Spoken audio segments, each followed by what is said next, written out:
시드기야가 바스훌과 스바냐를 에레미야에게 보내서 바벨론의 침공에 하나님이 좀 도와주시도록, 하나님이 기적을 베풀어 주시도록 요청을 합니다.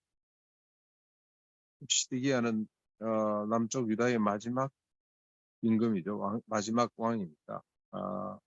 BC 597년부터 586년에 망하니까 한 10년여간 통치를 한 마지막 왕인데, 바벨론 침공이 이제 다가오니까 이제 이 제사장, 그다음에 총감독이죠. 감독을 보내서 하나님의 기적을 요청하기. 여기에 대한 하나님의 응답이 쭉 나오는데, 첫 번째, 든손과 강한 팔로 친히 내가 너희를 칠 것이다.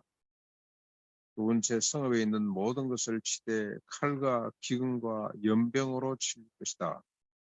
전쟁, 군사, 그리고 또 경제, 그리고 또 건강을 하나님이 치시겠다. 그리고 또 남은 자들은 바벨론으로 끌려가서 목숨이 전리품이 되어가지고 사나 죽은 것과 마찬가지로 비참하게 살게 될 것이다라고 말씀을.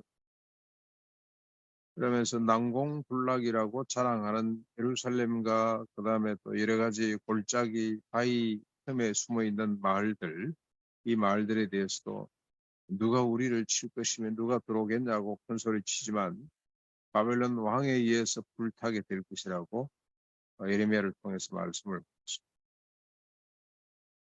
드렸습니다. 근데 시드기야, 바스울, 스바냐 이 사람들을 다윗의 집이라고 이렇게 호칭을 했는데, 왕과 제사장들을 말하죠. 다시 말하면 유다의 정치 종교 지도자들이, 그 종교 지도자들의 책임을 하나님이 이렇게 물으시는 거예요. 아침마다 정의롭게 판결하여 탈취당하는 자를 압박의 손에서 건지라고 하나님이 이들을 왕으로 세우시고 제사장으로 삼아 놓으십니다.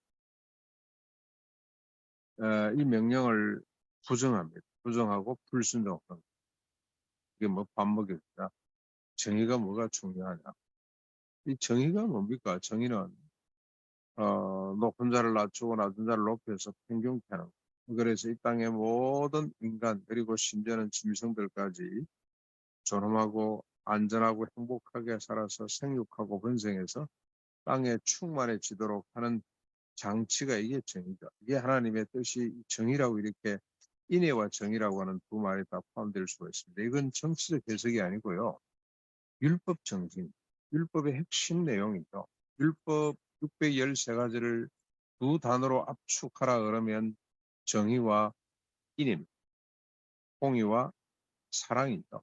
이 두 단어로 압축할 수가 있는데, 이 정의는 인애를 이루기 위한, 이 땅의 모든 존재가 하나님의 뜻대로 생육하고 원성해서 땅에 충만해져.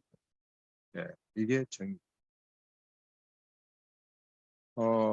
근데 이게 하나님의 뜻인데, 궁극적인 하나님께서 이 땅을 만드시고, 그리고 아담에게 명령하셨던 바고, 그리고 이스라엘 백성들 아브라함에게 주신 약속이고, 모세를 통해서 주신 율법의 핵심 정신인데, 이걸 놓치는 것, 이걸 대수롭게 생각하는 겁니다. 이 가치를 지도자들이 도무지 알지 못하고 무너뜨리는 거죠. 그래서 이 결과가 오는 겁니다. 에, 칼과 기근과 연병으로 망하게 되고, 살아남은 자들은 세계 곳곳에 뿔뿔이 흩어져서 원수들 바벨론에 유서로 끌려가서 죽지 못해 사는 삶을 살게 될 것이라고 주님께서 말씀을 하셨습니다. 이게 무너졌기 때문에 그렇다. 왜 무너졌냐? 왜 무너졌냐? 이건 현상이고요. 조금 더 근본으로 따지고 들어가면 왜 이게 정의가 무너졌겠습니까?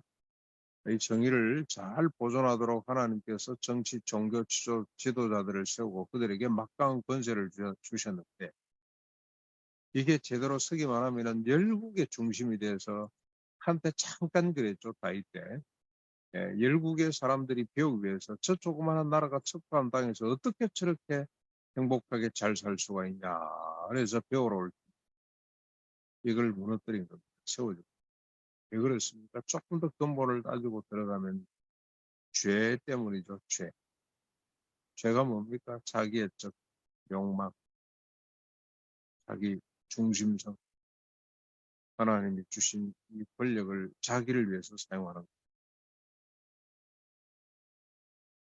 왕을 중심으로 해서 그를 떠받들고 있는 많은 지도자들이 그렇게 살아가는 거예요. 우리 한국에 대해서 우리가 늘 좀 비판도 하고 그러는데 지방 학교들이 지금 다 소멸되고 있다. 왜 그러냐? 전부 다 서울로 모이기 때문에 인구도 적은 데다가 지방 가서는 절대로 출세할 수가 없다. 왜 그러냐? 따져보면 지방에 우수한 교수들이 다 있는데 서울 중심부에 있는 교수들이나 뭐 진배 없잖아요. 다 공부 열심히 하고 온 사람들인데 딱 한 가지입니다. 뭡니까?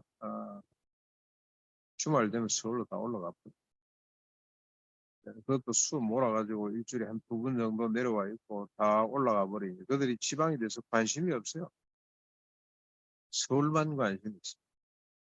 서울에 있는 교수들은 열심히 안 할 수가 없죠. 안 그러면 쫓겨날 테니까.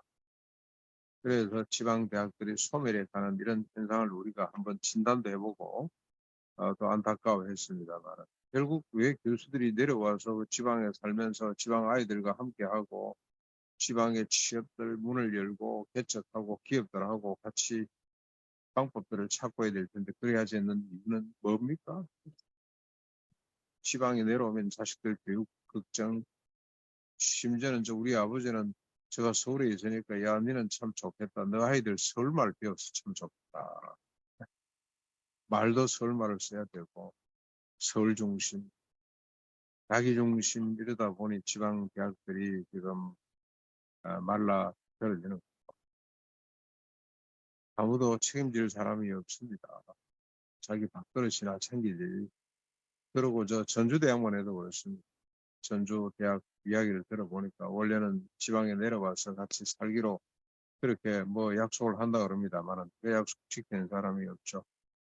네, 한때 우리 교회도 전주대학 교수가 한 사람이 있었어요. 네, 한병수 교수가 지금 또 네, 교목실장하고 있습니다만 있었는데 보니까 일주일에 수업을 몰아가지고 한 이틀 가 있고 나머지는 서울 와 있습니다. 이게 자기 중심성이죠. 자기 중심.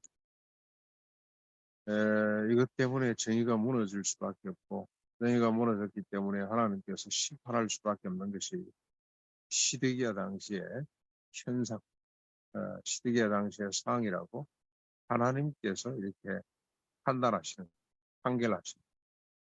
그래서 칼과 기근과 연병, 이 세 가지에서 살아남은 자들은 세계로 뿔뿔이 흩어서 죽지 못해 사는 인생을 되도록 그렇게 하나님이 심판하십니다. 오늘 우리가 정신을 바짝 차리고 해야 될 일이 뭐냐? 가난농원학교를 지향해야 될 방향이 뭐냐? 인간의 존엄성이 근로하고 봉사하고 희생하자는 이 이념 바탕에는 모든 인간이 존엄하고 행복하고 안전하고 그리고 행복하게 살아서 생육과 원성에서 땅에 충만해지는 하나님의 뜻을 성취하는 이 뜻을 잘 이루어가기 위해서는 성경의 율법의 핵심 사상 우리 신약으로 놓으면 사랑이죠. 사랑. 하나님의 나라는 정의와 평화와 희락이다. 바울 신학에도 잘 정리를 하고 있습니다. 이 가치를 쫓아가는 오늘 하루가 될 수 있기를 주님의 이름으로 축원합니다.